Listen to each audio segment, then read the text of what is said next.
Hello and welcome to Eyewitness Report. On this edition of the program, we'll focus on Cross River State as we explore the current state of major roads.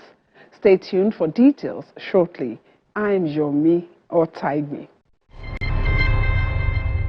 Between July and October 2024, we brought attention to the deplorable condition of several roads in Cross River State, particularly in the northern region, and we had a particular focus on the Bekwara-Katsina-Ala Highway. The latest report coming from that area is that progress is being made in rehabilitating these roads in response to witnesses' accounts and the frustrations expressed by residents and road users. Despite its stunning landscapes, Cross River State has long struggled with outdated and deteriorating road infrastructure.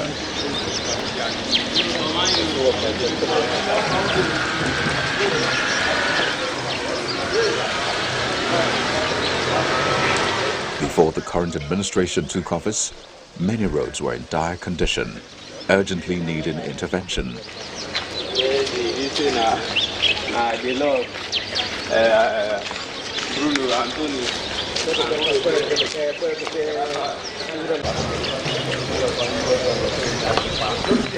In the Southern Senatorial District, internal roads connecting Calabar with neighboring communities were fraught with potholes, collapsed bridges, and damaged culverts.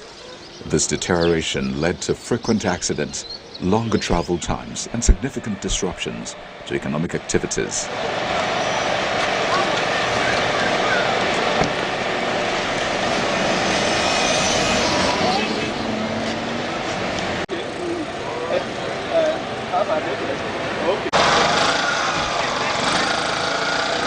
It cannot be easy for us. This area, anytime like rainfall, there will be plenty flood in this area, so people cannot ready to pass. It's very hard for someone to pass close by. I would really appeal with the state government to come and fix it as soon as possible, because it's not easy for people to cross this place, because someone can even fall inside, and it's not advisable at all.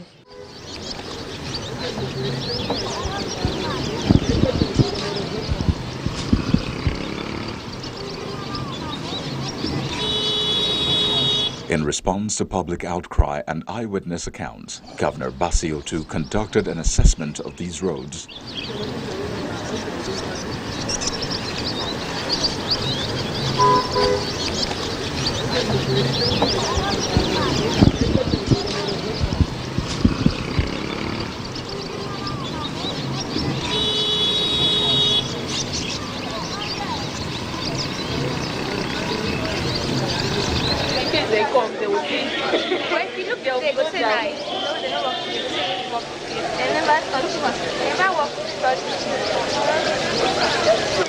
Following his inspection, immediate interventions were launched to restore critical urban roads in Calabar. For this particular site, I think that's a problem here because of the location.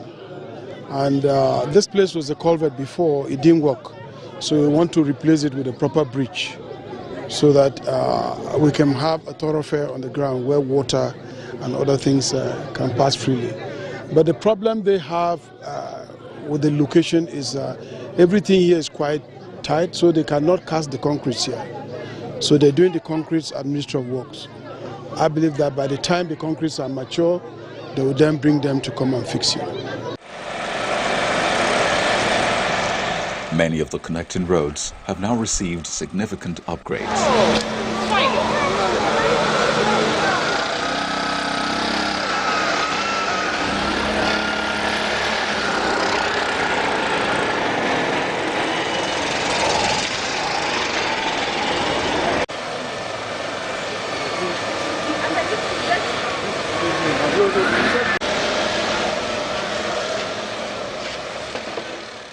We are in Yellow Duke Street. This is a bridge that is newly constructed by the administration of Senator Prince Basi Edelutu. It is a great job and very timely. This bridge you see here is constructed under the direct labor package. As you can see, the work is so solid.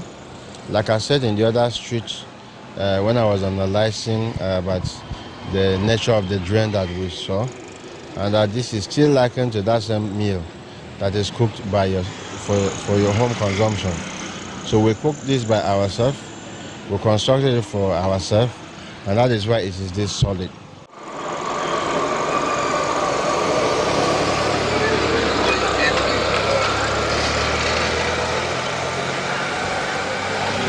The place was very dangerous. It was a bad terrain. Most times, I think when motor want to pass here during the rainy season, could not pass well, but I thank Govt too for his quick intervention to see that the residents of this area are comfortable. The erosion here was bad and people used to fall inside the gutter. So, but for now, we don't observe those things. This bridge was constructed by Donald Duke era, and it was a culvert. It wasn't a bridge initially. It was a little culvert that was done. But you know, as time progresses, the water movement began to flow. It is part of the Channel 1 drain, you know, that was done. So as years passes by, water begin to move season upon season and begin to expand. So that expansion is what have given birth for us to call it a bridge today, because it spanned it's about more than 60 meters span. Motorists traveling through the Okele, Ogoja and Bekwara section of the Calabar-Ogoja road, which leads to Katsina-Ala in Benue State and other states in northern Nigeria, continue to face challenges, including trucks stuck in deep potholes and mud.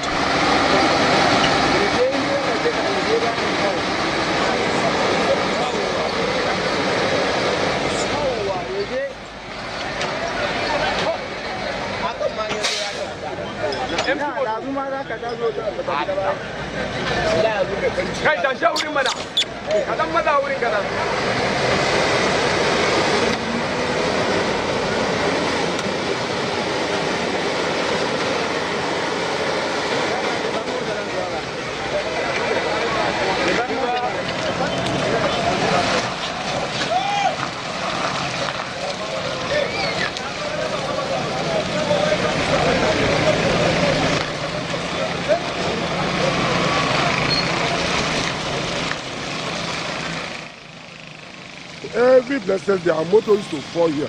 As you can see now, look at my vehicle. Since day first I day here, I carry vegetable goods to Benue State. There's no way for me to go Benue State. Since 3 days, we are more than thousands of cars, vehicles, when we for this road. Government should come and help us, assist us. So many of the commuters, we have been stranded here. Some vehicles, if you can look, you can see a container truck is down here. The other one, the other 911 is there too. So we are not comfortable. This road was established in 1975. Till today, there have not been effective maintenance of the road because the road is not even wide. There should be a good flyover across Mbube to Abakpa town that leads to Ogoja Council. And the federal government should keep its eye and work. It is not only the spot. If you move some distances, kilometers, you will see that the road is getting bad because the road has expired. I know I'm not a professional in road construction, but our view will see that this road has gone out of use because of the duration. Federal government, if they are giving out this road to reconstruction, they should give it to a very viable, effective, qualified company. This road was constructed by RCC, Renault Construction Company, in 1975. And it has served us to this extent. And it is the way it is now. Government should come to the rescue, not Cross River State people, not Ogoja people, but the entire populace. Because gas, oil, goods, all is passing through this road. Constructed over 30 years ago, this vital road accommodates more than 1,000 loaded trucks daily, facilitating essential commercial activities and transporting food between the north and south.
One of the largest projects underway is the overhaul of a dock section of the highway, where materials and equipment have been mobilized.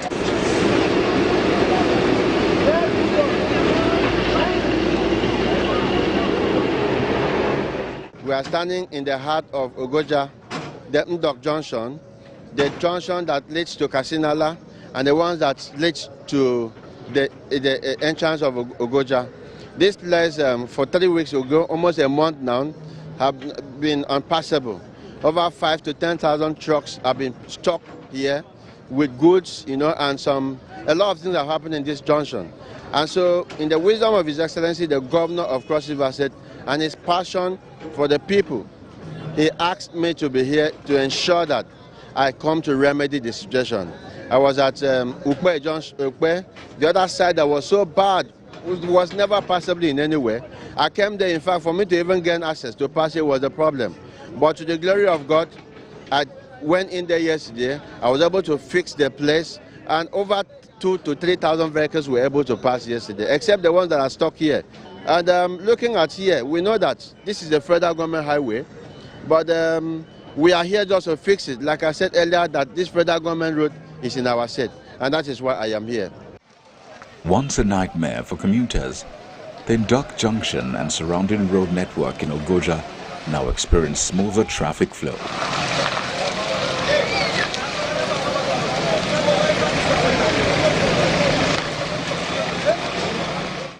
We are so excited, let's just say that.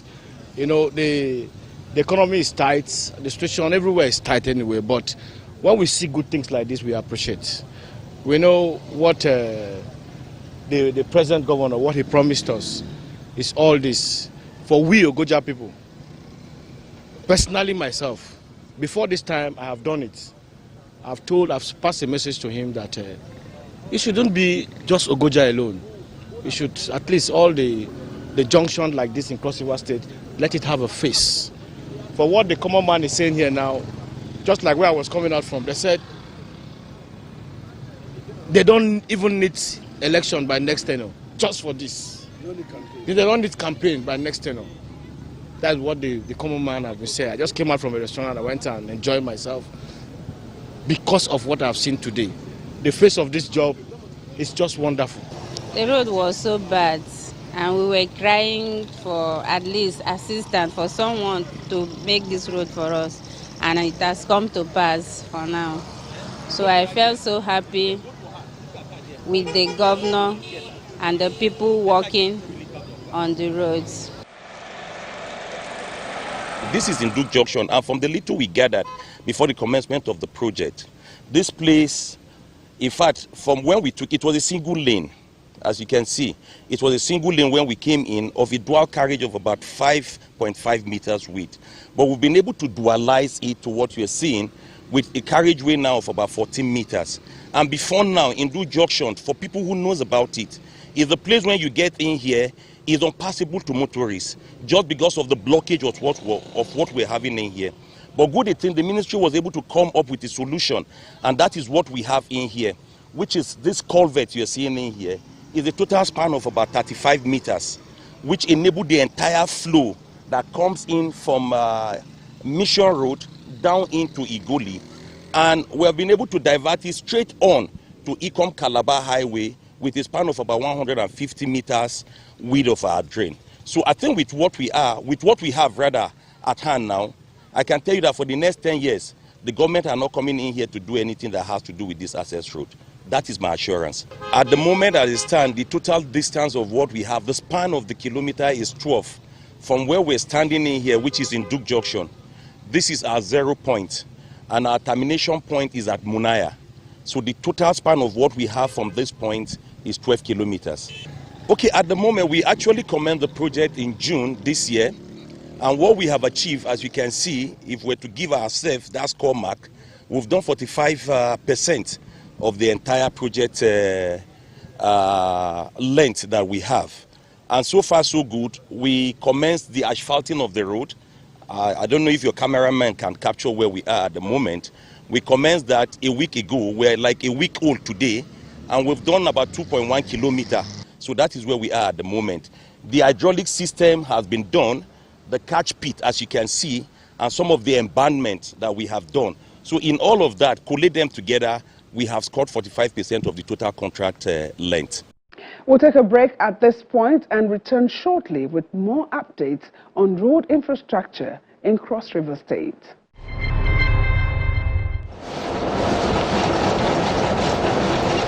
Efforts are also underway to restore the worn-out roads in Okele, Yala local government area. This road is crucial for transporting agricultural produce, but has suffered from neglect.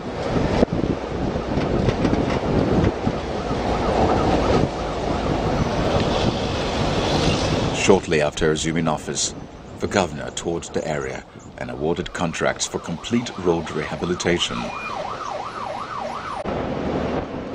We're right here in the Ukule Nation. I think we decided to go through all the wards in the Ukule North to come quite close to the border of Benue. You know, this particular road has been a problem for cross riverians here. And this is one of the projects that is very dear to our heart. So I said I'll come personally to come and look at the road, assess it, so that we know what to do immediately. This is demonstrated. You can even see the drains and the earthwork. It shows clearly that any moment from now, we'll have a good road that will drive smoothly. As I'm talking to you, I cannot even assess for a very long time. I don't drive my car again because of the bad road. But today, I can come in even with the level of work now. We didn't have any problem immediately after the groundbreaking. The contractor used bolts to fill the bad spots. And with the bolts, it gave us access all through the season without having any problem to pull out the produce. And since then, the farmers are happy. Basi Edetutu is the best I have seen. Ukele will remain on his side till the day he left this. God will call him for his glory. Because we have never seen. The project has people of Ukele has been praying for the governor and the people, the engineers here, because they work hard, they move as fast. Even with the rain, till the rain has sustained, we are moving like that. So I love the way the engineers are carrying the job. It's purely a virgin road. You know, mostly the Apata section, where vehicles were not able to pass. You know, the Apata section is where we are standing. The project is a 5-kilometer road in different sections. We have to, you know, identify the most critical sections to start with. So we have 1 kilometer in Apata, we have 2 kilometers in Izekwe, we have 2 kilometers in Wanakom. But the 5 kilometer, the Apata section is the most terrible section. It's purely virgin. You can see it is totally swampy terrain, which initial design we were giving. When we came in, we opened the 1 kilometer, but the futures we have seen here, we felt the initial design we have will not work here. And I am happy the ministry is collaborating with us we are working in harmony to see how we can get a new design that will work in this place. At my back, there is a section we have opened, and I bet you if we open in this section along this 1 kilometer, you see this water coming out from the ground. So what the design we are proposing to do is to have a sand bed. You know, after the sand bed, you have what we call a geotextile material, like a membrane, that will come on the sand bed to avoid the water. If water can only play within the sand and blankets, it won't penetrate the subgrade. So after the subgrade, we put in our stone base, and we put concrete pavements. So if this 1 kilometer, we had marked it for rigid pavement, which is a reinforced concrete. Perhaps other 3 kilometers will continue with flexible pavement, which is an asphalt, the asphaltic pavement. The administration is committed to ensuring these roads are robust enough to withstand the rainy seasons, employing local contractors who are indigents of Cross River State. Let me be very bold to tell you that in the past, this thing we are doing, if you drive past, in the past, you see 2-3 expatriates walking around this road doing nothing.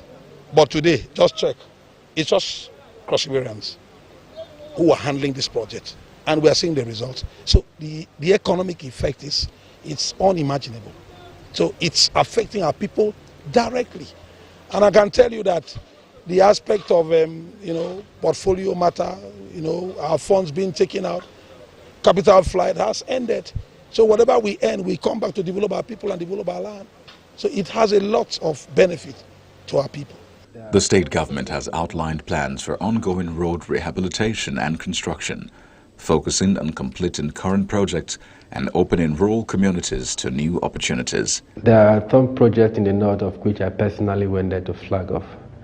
And in my visit to the north, I have had time to go and inspect some of the projects that are being done in the north, especially the one in Ogoja local government area and in the Iyala local government area. From Ndok Junction in Ogoja local government area, there's a 24 kilometers of road that is presently being done. The road is being not dualized but expanded, from what it was. As soon as you get into Ogoja and getting into the Ogoja town itself, it was difficult to go through because the road was almost impassable. But this administration has started the construction of the road. And I came back from Ogoja only yesterday, and you can see that the first phase of it is almost completed. And you have the drainage also been done by the side where water can be properly channeled. In the central part of the state, road rehabilitation is also enhancing connectivity and boosting local economies. Concentration majorly has been to open up... In a separate interview, Governor Basiotu discussed plans for road infrastructure across the state and its significance for economic development. We are doing quite a number of roads in Yako, in Ikom, Ogoja, Yala. Our concentration majorly has been to open up the main arteries that will lead to either where we have products that are quite difficult or adding too much in terms of transportation costs for the vehicles to bring these products out, and where there are major commercial activities. We've started with those, and we are doing quite a lot of them in the central and also in the north. Yes, actually, if you look at the population in all these areas, and the fact that most of them are the food baskets, like in Yache, we had a breach that it was a bit difficult for transports to pass, particularly in this day and age. So we've tried to make sure that we get that road, we get the bridge restored, and we also have opened up major areas. Like I said, we've opened up major areas and some of the arteries. Most of the things you've seen actually on what I would say the urban locations are also replicated in the villages, because we've tried to make sure that we open feeder routes right to where our people will be able to bring out their products or commodities to the markets. And, you know, the rainy season in Cross River State is normally very, very heavy. It's disturbed us a lot. But like we're beginning to have a breakdown, we're going to apply accelerator and make sure that we cover most of the ones that we have on the program. But we are doing quite a lot. And the people are very happy. The people in all locations, they know that we are doing well as a government and we are doing the right thing. While challenges remain, Governor Otu's administration is demonstrating a strong commitment to transforming Cross River State's infrastructure. As roads are repaired and communities reconnected, the state moves closer to achieving its potential as a vital economic and cultural hub in Nigeria. Thank you for your contributions. That's a wrap on this edition of the program. We'll see you again same time next week. I'm Yomi Otaigbe.